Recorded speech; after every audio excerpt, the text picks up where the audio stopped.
यहाँ बैठी क्या सोच रही हो सती?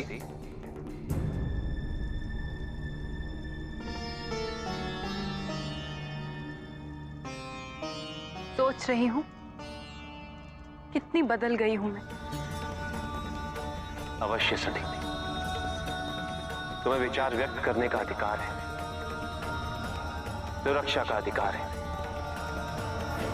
सम्मान का अधिकार है,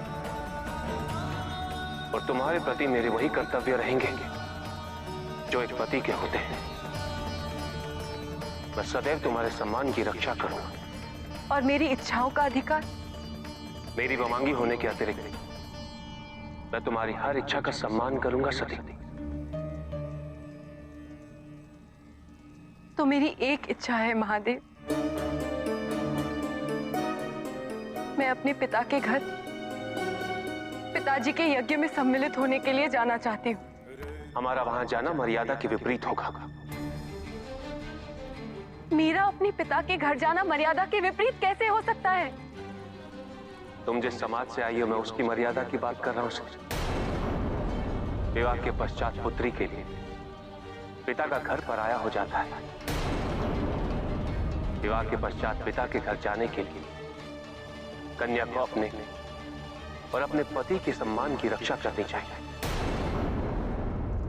यदि प्रजापति दक्ष की दृष्टि में हम सम्मानित होते तो वो हमें अवश्य निमंत्रण भेजते सती, परंतु उन्होंने नहीं भेजा। उनकी दृष्टि में जो भी सम्मानित है सती, वो उनके साथ उनकी यज्ञ की पूर्ति करेंगे। याद रहे सती, जो लोग बिना बुलाए दूसरों के घर पहुंच जाते हैं, उन्हें मृत्यु से भी अधिक कष्टदायक अपमान को सहना पड़ता है। किंतु तुम्हारे पति होने के नाते मैं तुम्हें यह पीड़ा नहीं उठाने दूंगा। कह दी ना अपने मन की बात, कर दिया ना पिताजी को पराया। पिता कभी पराये नहीं होते, किंतु आपने उन्हें कभी अपना समझा ही नहीं।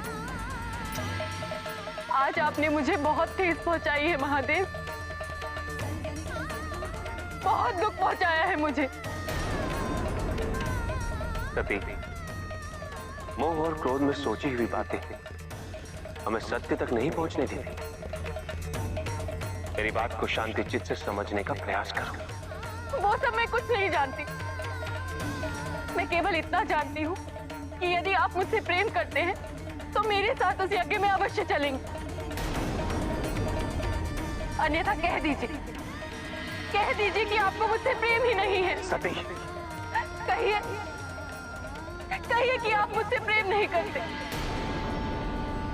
उसके पश्चात मैं आपसे कुछ नहीं कहूंगी, कुछ नहीं मांगूंगी मैं आपसे। कहते क्यों नहीं कि आप मुझसे प्रेम नहीं करते? आज आपको निर्णय लेना ही होगा। बोलिए महादेव, बोलिए।